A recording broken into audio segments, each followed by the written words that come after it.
Okay. Okay, hello everyone. My name is Callan Pugh. I'm the public health educator with Wyandot County Public Health. If you're coming to us on Zoom, remember you are muted for the entire presentation, but you can send questions in the chat. So, hi mom and grandma. Okay, so we're gonna go ahead and get started. No, the microphone's not for you guys, but if you can't hear us, be like, what? But today we're talking about gardening. And first we're going to bring up Pat. She's going to talk to you about composting. So are you ready? You can come on up. I think it's on. It looks like it's on. Oh, okay. Turn me on. All right, you are on. Am I ready? Hello, I am Patricia Anderson.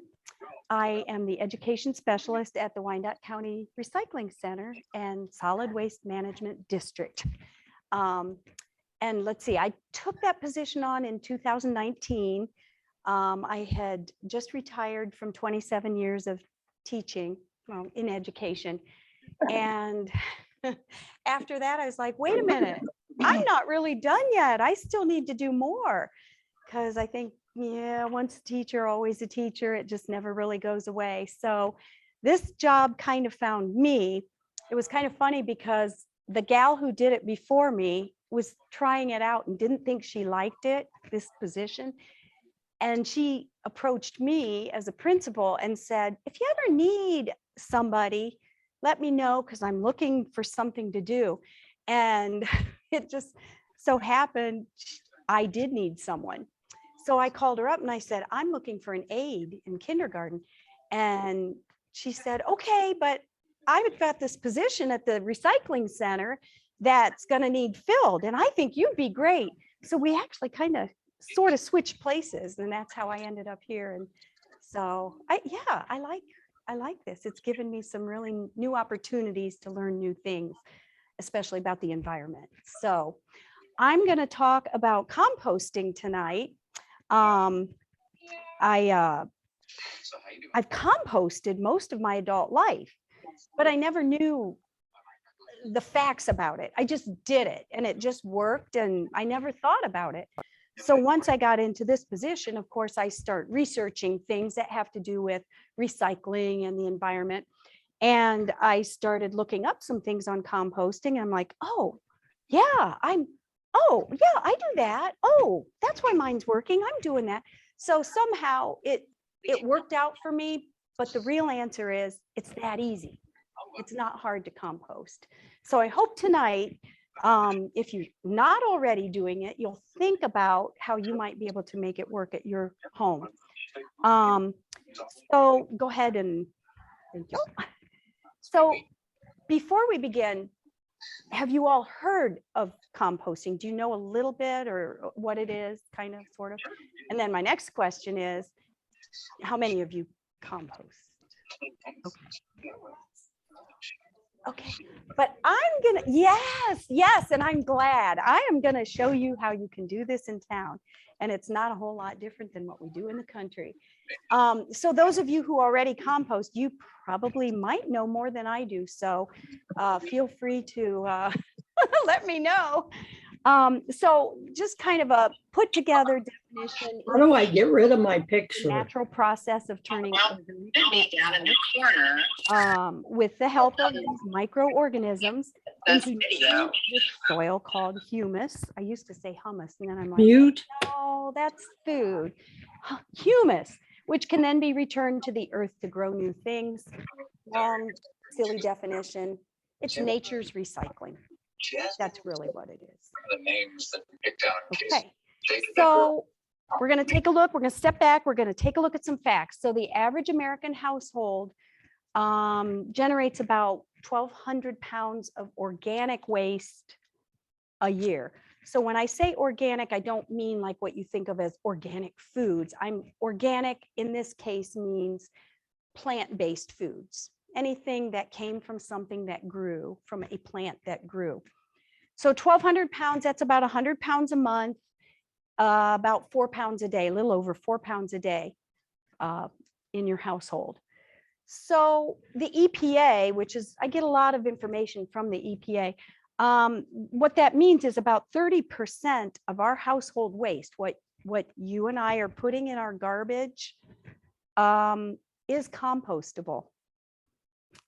But instead, we are taking this plant-based organic Go over to that and see. product and On the we're other putting one. it in our garbage. And when it's in the garbage, we all know where it goes, I think. I hope.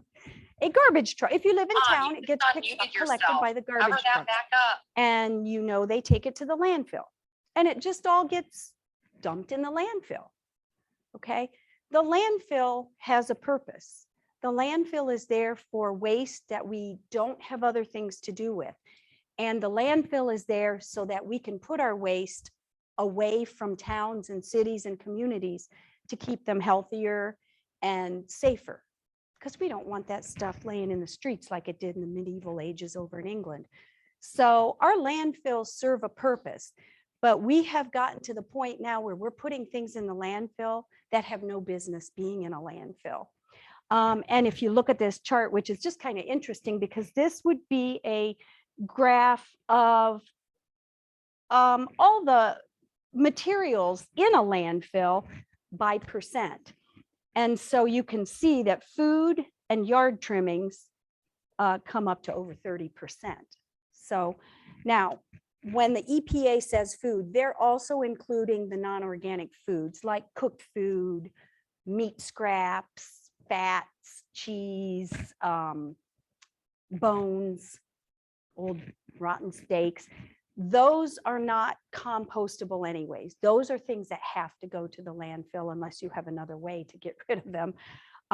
So taking that into consideration, over 1/5 of our landfill has compostable stuff in it. And that bothers me a lot. It's like, no, we don't want to fill our landfill up with stuff like that. We need to save our landfills for the things like baby diapers and things that we really have no other place to put. So with that in mind, when we put this stuff in the landfill, now I'm going to talk about the nasty effects. So when something goes to the landfill, of course, they dump it and they cover it. And when they cover it, it gets, they take away its light, they take away its oxygen. And without oxygen, things cannot decompose. Because again, landfills were never meant to decompose our garbage. They were meant to store it in a healthy way to get it away from our towns and from us. So when we put these food scraps in there, they can't even decompose and they slowly rot to the point where they almost mummify because of the lack of oxygen. It's an anaerobic decomposition, which really isn't a decomposition much at all.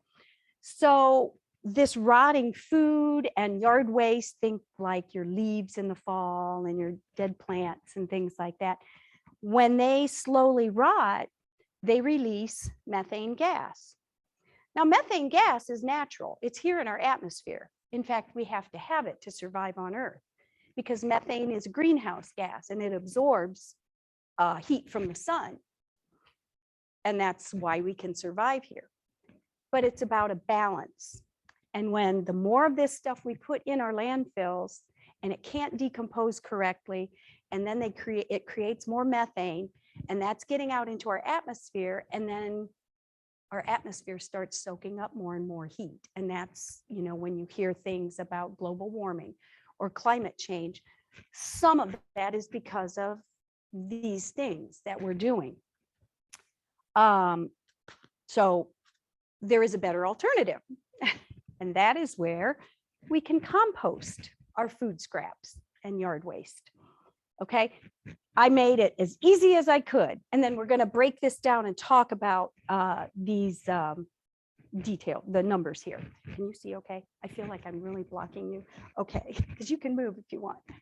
Okay, so when you want to compost, this even includes people who live in town. And we'll talk a little bit more about how you can make yours even better so your neighbors aren't unhappy with you. Select a dry spot. Usually you don't want it in complete sun all the time. Make sure it gets a little bit of shade because a compost pile works with heat. It builds up heat in it. And if it gets too hot, then it kills off these microorganisms that we need to decompose the food scraps. So find a spot. Mine's just out in the corner of my backyard. Then you basically just take your organic plant matter and you try to layer it 3 parts of brown matter to 1 part of green matter. We're going to talk about the difference between that.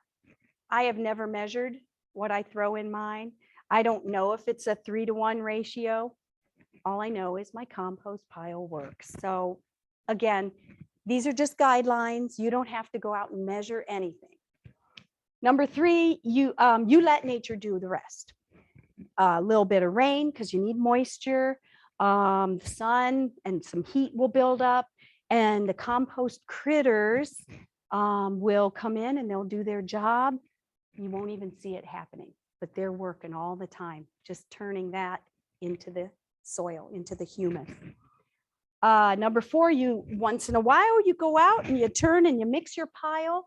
I was just out over the weekend and I took my shovel and I just kind of started digging and turning, because over the winter, the pile froze.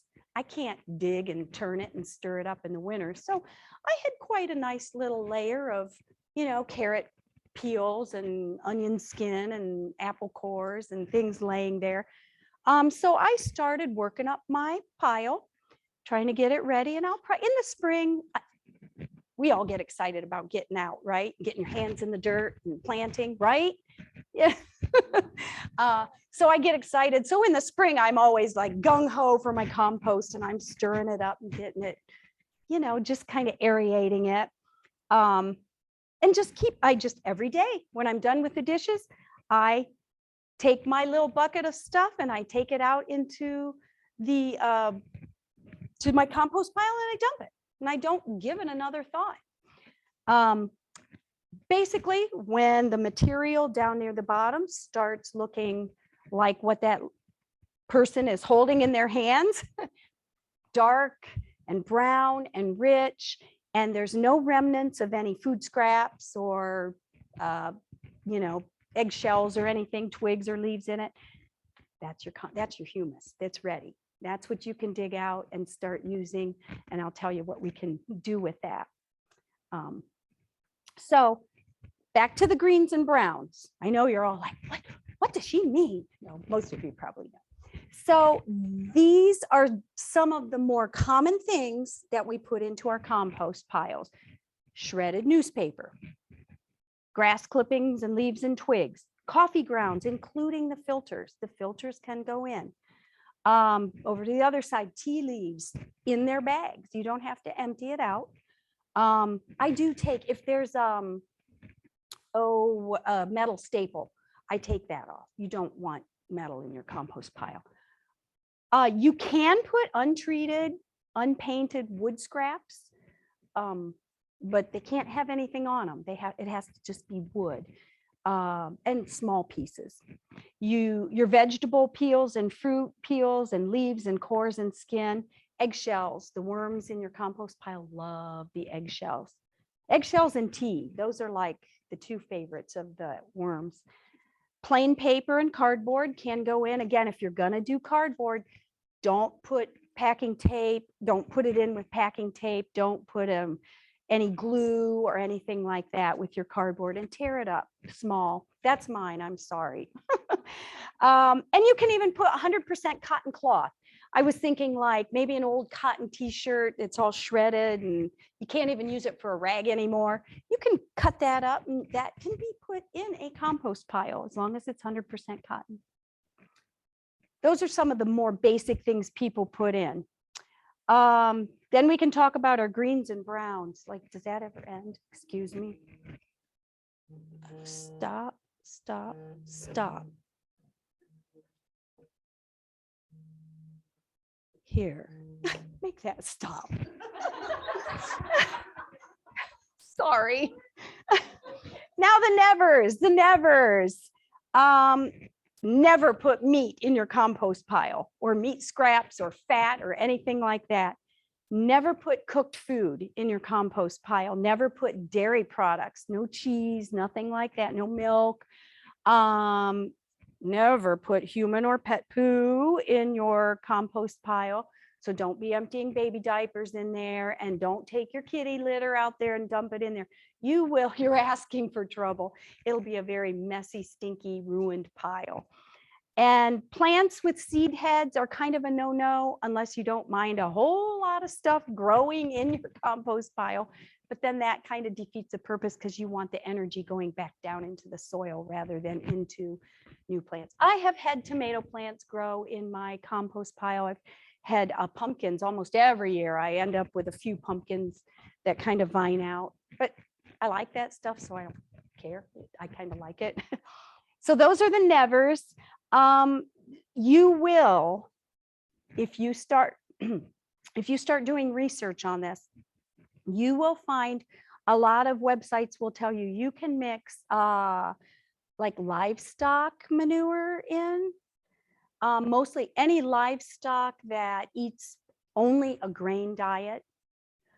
I am never going to do that because I'm just afraid I'm going to mess up my pile. So I'm not going to throw that stuff in, but I would suggest if you've got, let's say you have chickens and you're like, but I think maybe I can put this in.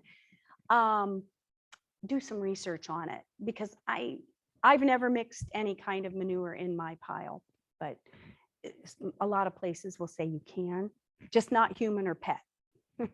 Okay. Did we talk about the greens and the browns? The greens add nitrogen and the browns add carbon. And you need the nitrogens and the carbon, a nice balance. And that's why the browns is 3 parts brown to 1 part green. Mine probably has more like 3 parts green to 1 part brown. But again, I don't go out there and measure. I don't keep little charts on it. I just throw my stuff in there and it works. Okay. So compost critters. We've got scavengers and we've got decomposers. If you see any of these things in an outdoor compost pile, leave them alone. You want them there. They're doing their job. They're doing your job. So you want earthworms. You want centipedes and millipedes. You want the little snails and those slimy things, slugs. Thank you. You want the decomposers. You want fungi and mold. That sometimes you see that white fuzzy stuff in your soil. That's mold. And you want that. If you see it in your compost pile, it's okay. It's not going to ruin anything. And then at the end, of course, there's bacteria. Can't see it with your eyes, but it's there and it's doing its job too. So these are good things for an outdoor compost pile. Okay, now we'll get to the bins. Anything goes. Some people just make a pile on the ground and that's their compost pile. I kind of like to have mine blocked a little. So mine is more like this without the front gate. Mine's just a 3-sided wood. I live in the country, so the open side is facing the field. It's not a big deal. These are just a few of the examples of homemade compost bin ideas. You can actually get online and buy, or go to a farm store and buy a composter that is like up off the ground, and they kind of have a handle that rotates, and so you don't have to get a shovel. And for smaller areas, or for someone who maybe lives alone or doesn't have a lot of scraps, something like that would probably be a good idea. I personally like this one I'm thinking like for people in town. It's all enclosed, but it's still getting air. You never want to block off the air or anything from your compost. It has a lid. I don't know how he gets in there and stirs it up, but I'm sure maybe he just lifts the whole thing off. I'm not sure, but the imagination can come up with, your imagination can come up with whatever would work for you. And you might say, but what if it gets stinky? Well, if it gets stinky, that means you probably have too many green things in it and not enough browns. So if you add cardboard or paper or dry leaves and stir that up and keep at it for a while, you can get the balance back and it shouldn't smell. Compost should never smell anything but earthy. You know, on a day that I'm taking onion peels out, of course, I smell onions for about 24 hours, but I cook with a lot of onions. So my whole place smells like onions anyways, onions and garlic. So you shouldn't have a nasty smell. If you do, then you need to research like, okay, why is this stinking? This isn't supposed to stink. But neighbors get funny about that. Like, I don't want that trash right here in the corner by my yard. I could see that. I could see living in town and that being a problem. So I would choose carefully where you want to put it. Try to be friends with your neighbors. But there are ways, it can be done without offending anyone. Okay. So another thing you might be thinking is like, well, where am I supposed to put all these kitchen scraps? I don't have that much, and I don't want to walk out there every single day and throw one apple core in. I get it. You can buy fancy countertop composters. They basically just hold your plant-based kitchen scraps until you're ready to take them out and dump them in the compost pile. Some of them have air filters in them, so you can't smell like the veggies in there starting to decompose. I just bought a decorative tin bucket. It's not very big, about this big, and it sits on my kitchen counter. And I take mine out every night. When I'm done with the dishes, I just run it out to the compost pile and dump it. So I don't have compost sitting on my counter overnight. But you can spend some big bucks to get a really pretty one, or make your own out of a little plastic salad bowl or something. A lot of people like to keep them covered. Mine's not, but sometimes it's kind of weird to have like that stuff sitting in a bucket on your counter. So by all means, you can cover them. Just don't buy anything, no airtight covers. Don't put them in like Rubbermaid and snap the lid on tight. You don't want to do that. What do you do with your finished compost? Well, there's a list of some things we can do. Sprinkle a little on top of your houseplants if you have houseplants. You can mix about an inch of compost in with your garden soil in the spring before you garden. Get that all mixed in real good.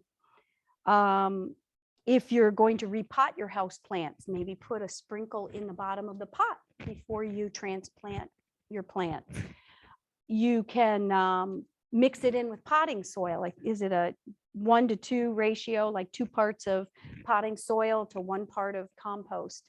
And you can make your own super energized soil for growing plants. You can sprinkle it around trees. And if you absolutely have nothing else to do with it, somebody does. Find somebody that will want it, and you can give it to them. So yeah. So top 5 benefits. These are just my ideas, but I bet you could all come up with 5 reasons why composting is a good idea, and why it's easy, and why it's good for the environment. I've got some questions to consider, but we don't have time to go through those now. If you have any questions, I can address them later, because I got to let these lovely ladies talk about now gardening. Because now that you know how to compost, it's time to take your compost over to your garden and do that, right? Thank you. Sorry about that.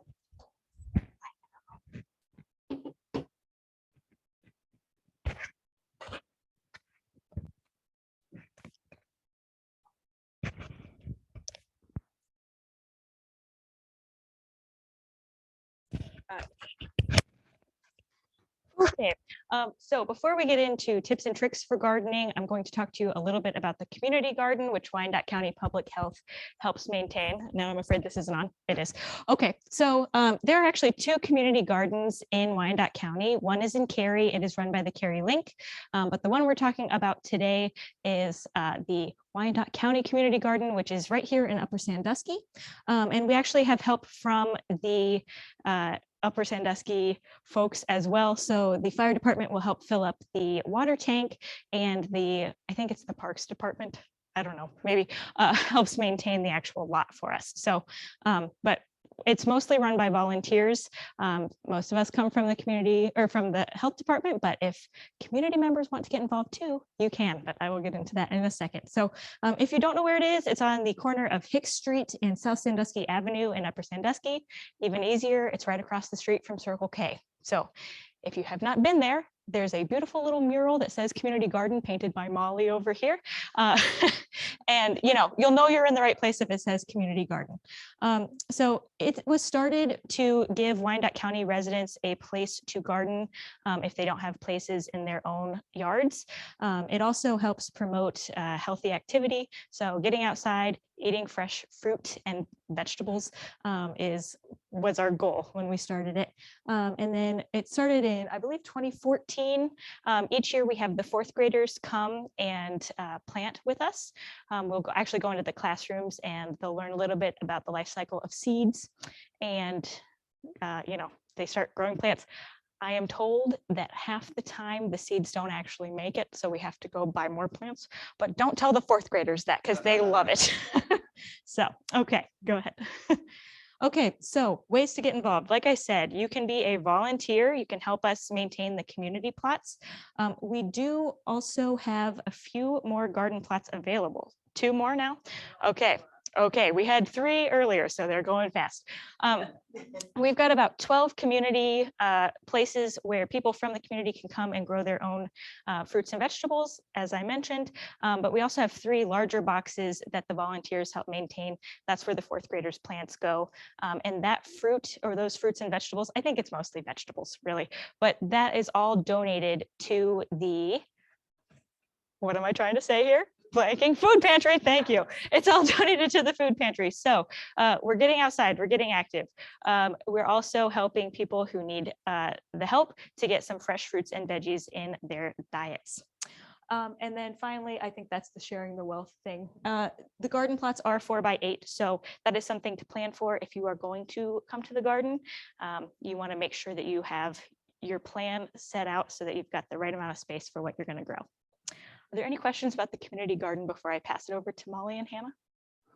We do have brochures in the back as well if you'd like to learn more. We brought sign-up sheets if you would like to sign up for a plot if you're just feeling so driven. And we also have seed packs back there. So if you want to start growing your own flowers, you can. I guess that's one thing to mention too. The community garden is mostly for vegetables and fruits. So we have had people grow sunflower seeds before, which I guess that's technically edible. But yeah, it's mostly not for pretty flowers. So. All right, well, with that, yep, you can go to the next one, but it's for you guys, so. Okay, so yes, so I'm gonna bring up Hannah Fox and Molly Owens. They are on the Community Garden Committee, so they are plant enthusiasts for sure. Can't promise we'll be as good as Pat, but we'll try.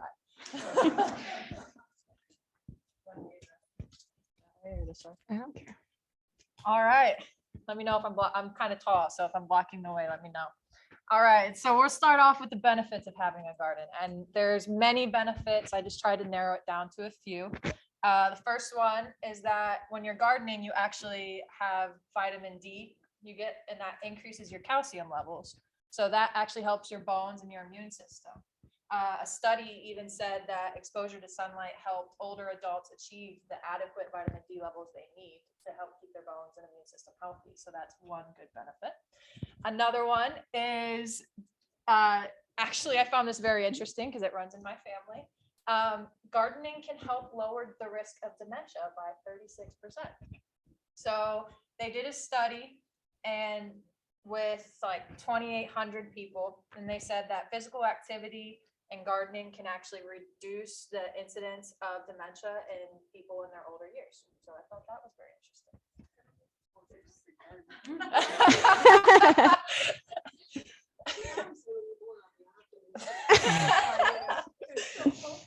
Oh my gosh. So it also reduces stress. Getting in the sunlight obviously will reduce stress, but once again, I'm going to bring up a study. I'm a science person. They did a study. They had the whole group complete a stressful task, and then half the group went inside and read a book for a half hour, and the other half went outside and gardened for a half hour.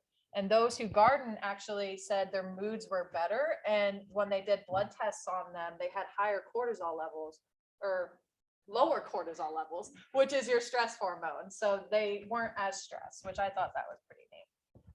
And so number 4, you actually end up exercising and you don't even realize it, which is my kind of exercising. So you're bending, you're twisting, you're working all these muscles you don't even know you have, and you're working up a sweat. So that's great.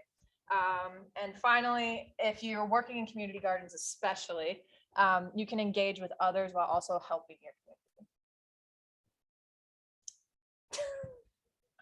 All right, so ours is not, we like gardening, but we do not know a lot like Pat does. So we're just going to do some tips and tricks that we've researched and that we're hoping to try this year in the community garden. So we'll just get started on that. All right. So have any of you guys ever heard of hardening? Okay, well, I'm going to explain it anyway. So you start your plants inside. So maybe it's too cold outside.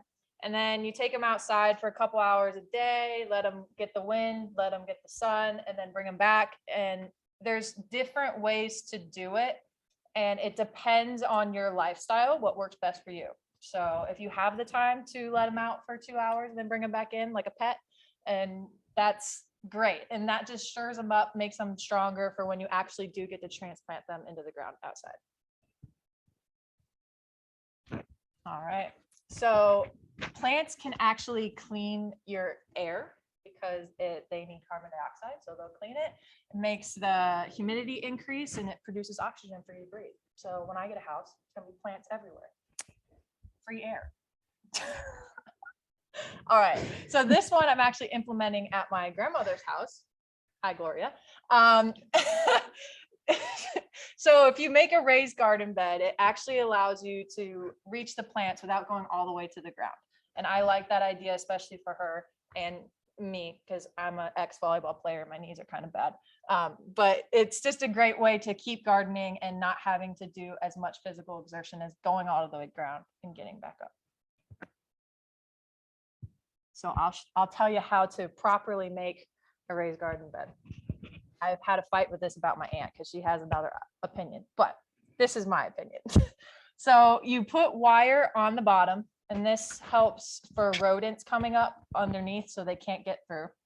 Then you do brown paper bags, and I heard if you wet them, that helps, and that helps with the weeds coming up. So that's important. Then the straw helps with irrigation, and it also creates oxygen-rich soil, which is what Pat was talking about. And then also what Pat was talking about, then you add your compost. So you said an inch, correct? About an inch? Yeah. And then on top of that, you can put your topsoil on top of there. So that's one way to do it. There are others. Okay, so like Molly said, we are not experts, but we're going to pretend like everyone doesn't know how to garden. So bear with me. Some people don't, so it's good to know. What you first want to start with is your garden size. You really have to determine, what plants you're going to be putting in your garden. And it kind of depends on what you like to eat. So plant what you like to eat.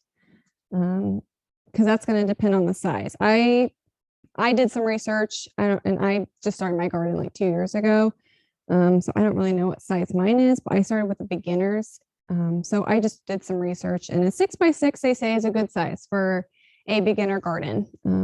So that's really what you kind of need to know to start planning and getting ready to start gardening. So then after you did the planning and everything, you want to start executing it. So you're going to remove your grass and you're going to till the soil. So with tilling, I mean, you don't have to have one of those fancy tillers. You can just get a garden rake or just get, you know, a leaf rake and just kind of mix it up, make it nice and fluffy, kind of like that picture on the side. And with Pat, again, you can add your compost, making it nice and rich and ready to get nutrients in there. So after you add the compost, you want to mix it in with that soil. And then after you do that, you're pretty much ready to go. So also another tip is to read the back of your seed packet or information tag. See if you buy your plants at, you know, a local nursery, which a lot of people do. They don't want to start their seeds indoors, and I get that. So they come with a little information tag in that vegetable at the nursery. Make sure you save that and really read it, because it's going to have good information on there that you need to know. So with this, it just kind of talks about what you want to do for seed spacing, row spacing, something like that. So if you have any questions, just feel free to ask me. Before we go to the next slide, don't go yet. Pop quiz. Anybody know of plants that don't like each other? Anybody? Oh, she knows. She thinks she knows one. She thinks she knows. All right. Well, we'll just turn it. See if you were right. So potatoes and tomatoes actually do not like each other. So don't plant them near each other. And when I say they don't like each other, I don't know if that means they just feed on each other and they won't get enough nutrients each. I'm not sure. Just trust me, don't plant them next to each other. So potatoes also don't like cucumbers. So potatoes aren't friendly. Neither are beans. They don't like onions or beets or cucumbers. So I just thought that was pretty interesting. There are some that are friends. So the next slide is the plants that are friends. So tomatoes like carrots and peas. Potatoes like cabbage, and beans like carrots, onion, cabbage, potatoes, and carrots also like onions. So those are good to group together when you're gardening for healthy foods rather than just flowers. All right, I thought this was a very cute tip. Do any of you guys grow strawberries, have issues with birds eating them? I've learned that if you paint rocks that look like strawberries before your strawberries actually come to fruition, they'll peck at the rocks and realize they're hard. I don't want them. So when you actually get your fruit to grow, they come back and they're like, I'm not going to eat that because that was hard. I didn't like it. So, and it's cute to put in your little garden. So we actually have Angeline working on a few of these for our community garden. So, all right. Like I said, I'm a science person, so I'm sorry if I get too in depth here. But these are the three main nutrients all plants need. And that would be nitrogen, phosphorus, and potassium. The NPK is just the label given to them on the periodic table. And usually you'll see that on the back of like fertilizer. It'll have a ratio of N, P, and K, and it'll always be in that order. So nitrogen is for growth. Phosphorus increases the ability for the plants to store their energy. And potassium will help the plant resist disease. So that's also important. There are each plant likes a different ratio. So tomatoes and peppers, I found, prefer a 4, 18, and 38. And it would be so a 4 nitrogen to 18 phosphorus to 38 potassium. That's a lot of mumbo jumbo, but if you just look on the back of the fertilizer, it should have. So just make sure when you're buying fertilizer that you know what you're buying it for, because it might overdo it for the plant, it might overwhelm it, or it might not give it what it actually needs to grow.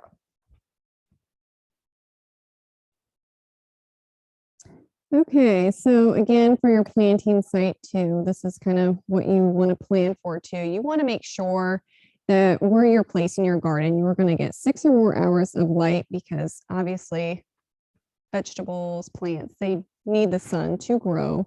So put the taller plants in the back of the garden, then put the short in the front so that they get equal amounts of sunlight when the sun orbits. And this is just a, oh, sorry. And this is kind of like a picture that just kind of shows, you know, all the sunset and sunrises and stuff. So. And this just kind of explains more. So as you can see in this picture, they have the beans in the back. Then they have some broccoli down here. So this is kind of like an example of how you kind of, this is a lot. So I don't recommend, like, you know, if you're just beginning to garden, I don't recommend really doing this much, but I just tried to find a picture that kind of showed a little bit of that. So, you know, and then what I did for mine when I was first starting my garden, I actually drew it on a piece of paper, and then I actually labeled where each plant was going to go. And then that way I kind of had an idea in my head. So yeah, I was very intricate with it. You don't have to be like that, but you know, I'm a little OCD, so. And so this is really good knowledge, I think. I did this in my garden as well last year, and my tomato plants really took off. They were doing not so good, and then I put some marigolds in them, and they really sprouted. So I have, you know, personal experience with this. So marigolds actually are a natural pesticide. So they attract bees, they attract ladybugs and other good pollinators that you want to use. So their roots and stems, they actually emit a chemical into the soil that actually suppress the population of root knot nematodes, which are that's just a fancy word for worms. So they kind of just steer clear of the worms, because, you know, you don't want your worms eating your tomato plants or whatever you got on there, because then you don't have anything. So yeah, you want them there, just not in your garden at certain times. So they also may protect against cruciferous, sorry, I'm bad at pronunciation, really bad, plants and tomato plants. So those are just like your broccoli, your cabbage, your cauliflower, the things that kind of make you gassy. So they protect against those. And marigolds are also good companions with bush beans, squash, cucumbers, and eggplants. So yeah.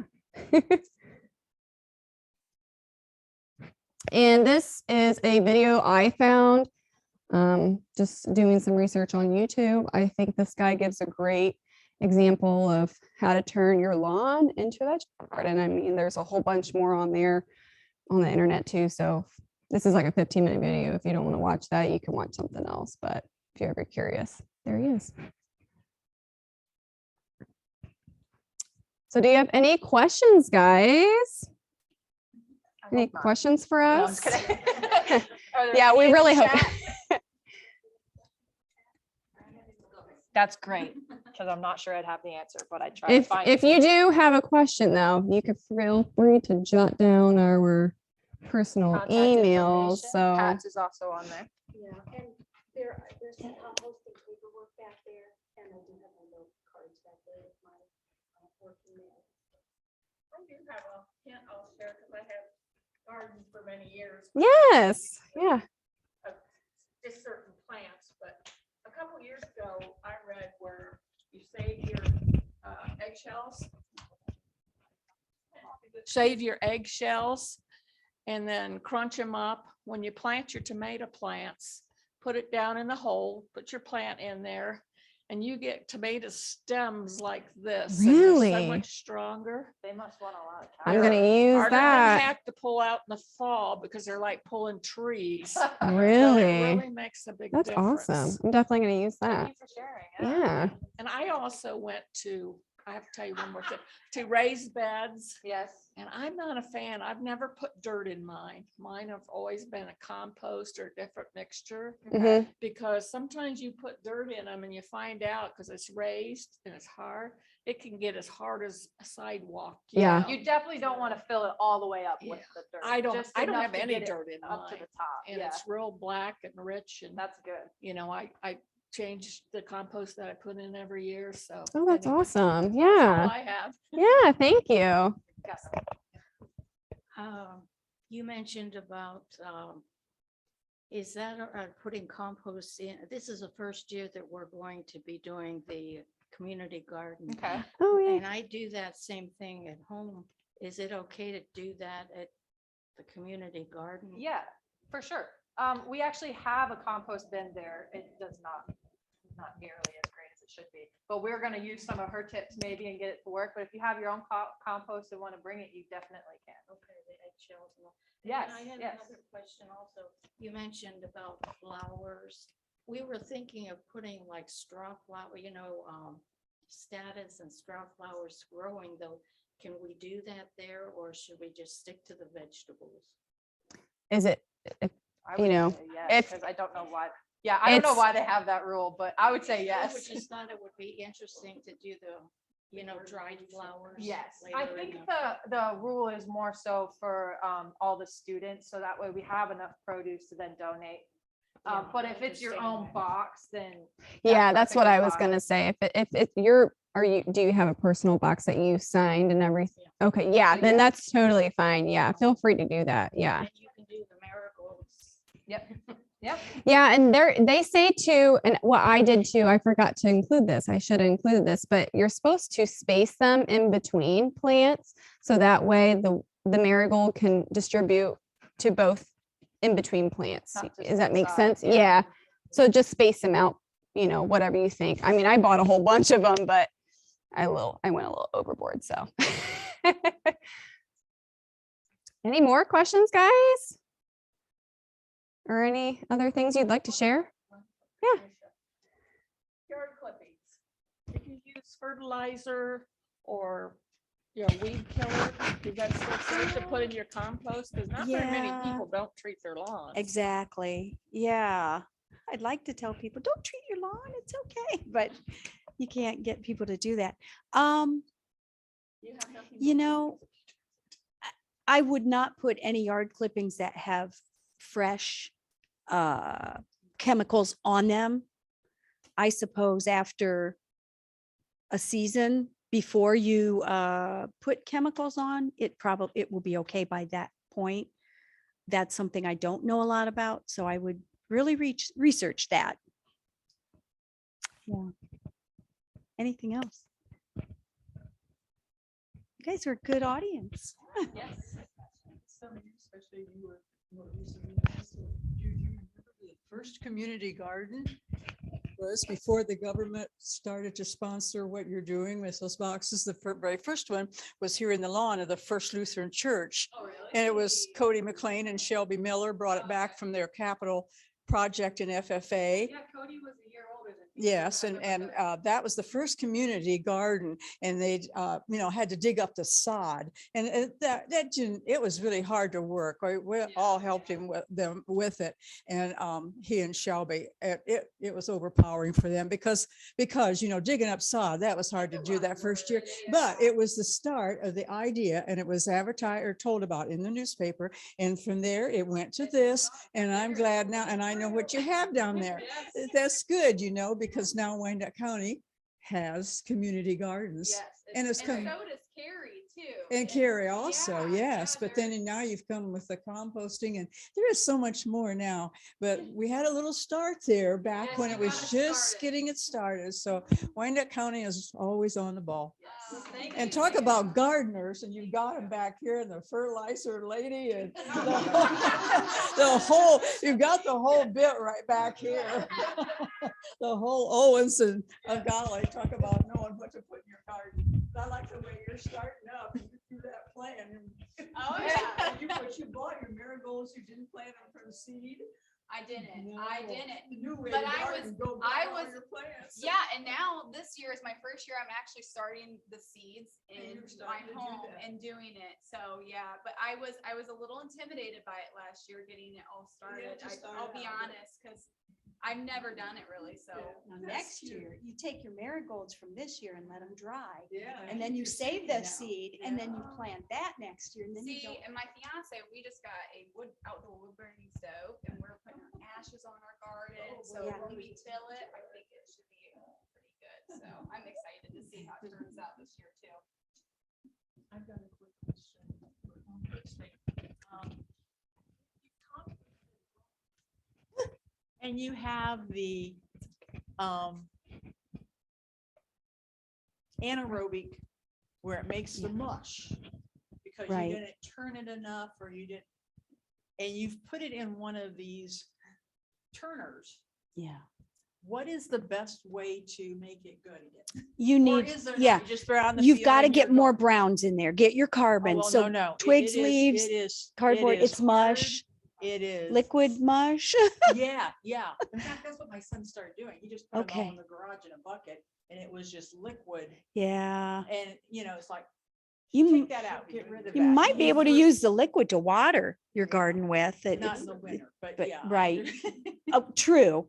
I don't know a whole lot about that, but I would probably start over. That's what I was just, Yeah. what is is there anything you can do with That all the? she composts. So I've been dealing with kind of the same issue. I just put a whole bunch of like dried leaves on mine to some success. Yeah. To some success. I think your biggest issue is going to be mixing back in those brown Carbon. Yeah. But yeah. True. Yeah, my next plan, if that doesn't work, is newspaper. Right. I work at the LA Chief Union and we throw out enough papers. So There you go. let me know and I'll hook you up maybe. All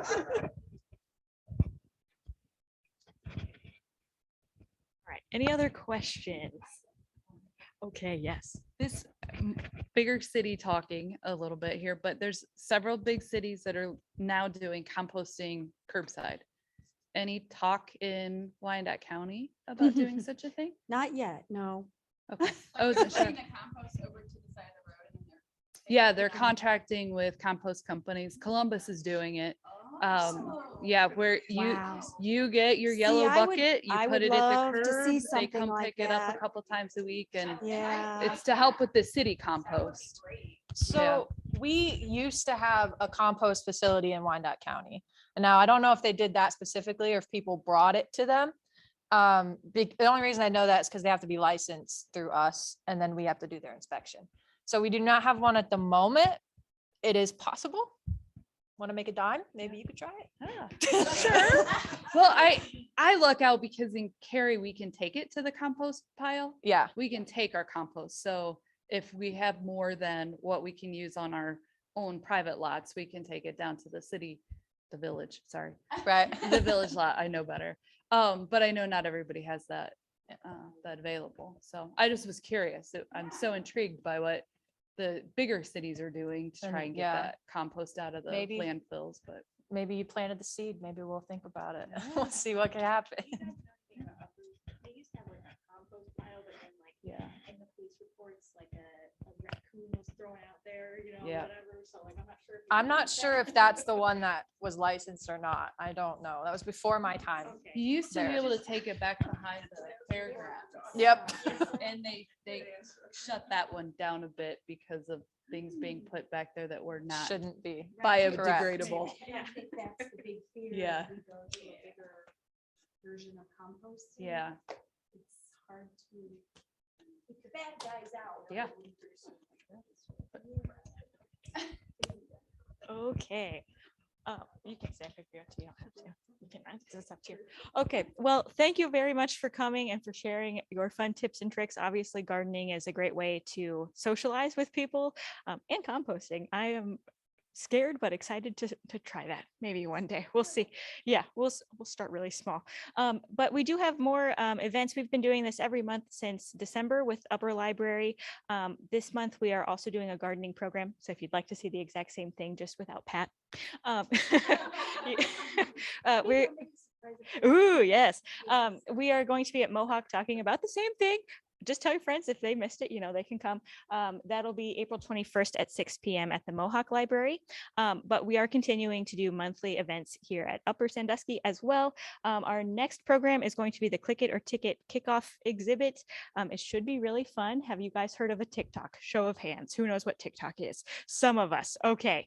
They're just really short little videos that the kids at Upper and Mohawk are making to promote buckling up and safe driving practices. I think the sheriff hopefully will be coming too. And we're also doing a coloring contest. So if you've got young people in your life that like to color, there's a coloring contest. You can find it on the library's website, or you can do it, you can pick one up here too. So yeah, that's the next one. That'll be May 19th at 6 p.m. So that should be fun.